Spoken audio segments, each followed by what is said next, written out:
이제 부모가 이제 자녀에게 그러한 편안한 환경들을 조성을 해서 자녀에게 이제 학교 폭력에 대한 히스토리에 대한 얘기들을 듣고 나면 인제부터는 부모가 그 사안을 어떻게 처리할 것인지에 대해서 판단을 해야 돼요.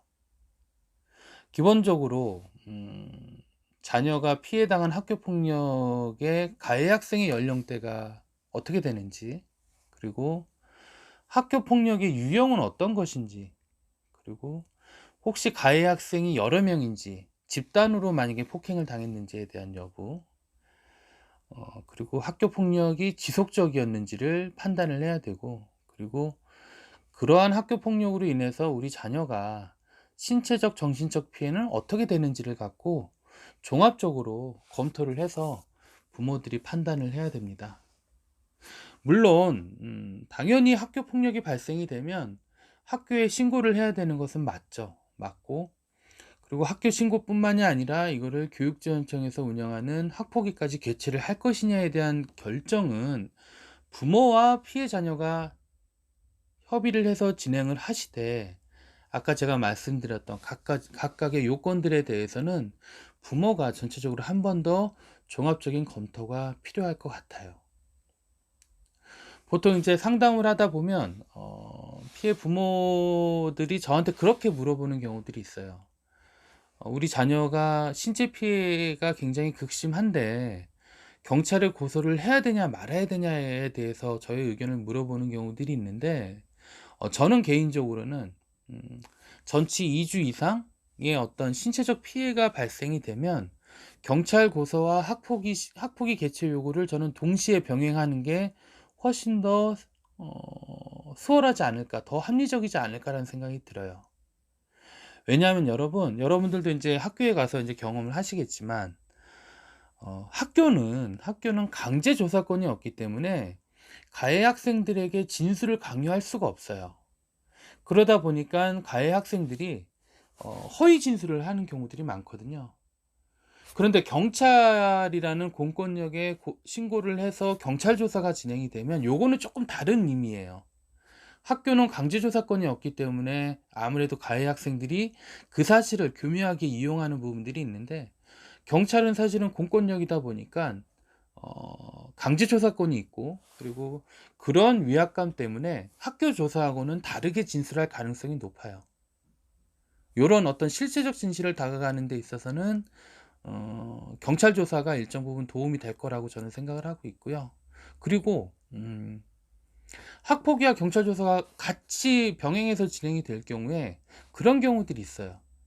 학폭위에서는 그 친구들이 가해 학생으로 선도 조치가 됐는데 경찰에서는 무혐의가 되는 경우들도 있고, 그리고 학폭위에서는 그 가해 학생이 무혐의가 되었는데 경찰 조사에서는 그 가해 학생이 피의자로 입건이 되는 경우들이 있어요. 이렇게 상반된 경우일 경우에는 양쪽의 결과물을 갖고 대응할 수 있다라는 거죠.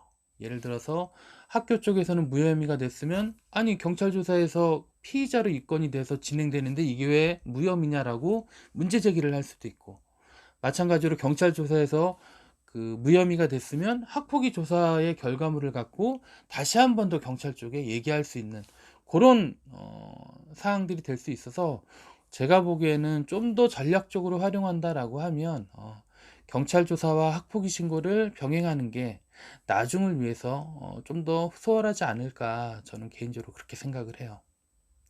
그래서 제가 다시 한번 말씀드렸지만 학교 폭력의 처리 절차의 어떤 결정을 어떻게 선택을 하느냐에 따라서 좀 다를 수가 있는데, 아까 말씀드렸던 학교 폭력의 지속성, 그리고 학교 폭력의 유형, 그리고 가해 학생의 연령대, 그리고 가해 학생이 여러 명인지 아니면은 혼자인지에 대한 부분들, 그리고 그 학교 폭력으로 인해서 우리 자녀가 피해 입은 신체적, 정신적 피해에 대한 부분들도 다시 한번 면밀히 검토하셔서 부모들이 선택해서 진행을 하면 되지 않을까 생각을 합니다.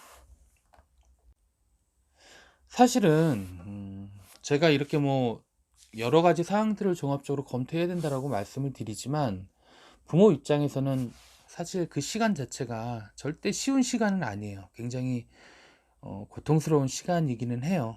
그래도 이렇게 말씀드린 이유는 어 엄마나 아빠 두 분 중에 한 분은 꼭 이성적으로 합리적인 결정을 해야 된다라고 저는 생각을 하거든요. 그래서 쉽지 않은 시간이지만 물론 이 학교 폭력의 처리 절차는 고통스러울 수밖에 없어요. 현재 학교 폭력 시스템상 고통스러울 수밖에 없지만 현재의 상황을 냉철하게 판단을 해서 종합적인 고려를 통해서 향후에 어떤 전략적인 선택들이 필요하지 않을까 싶어서 여러분들께 말씀을 드리는 거예요.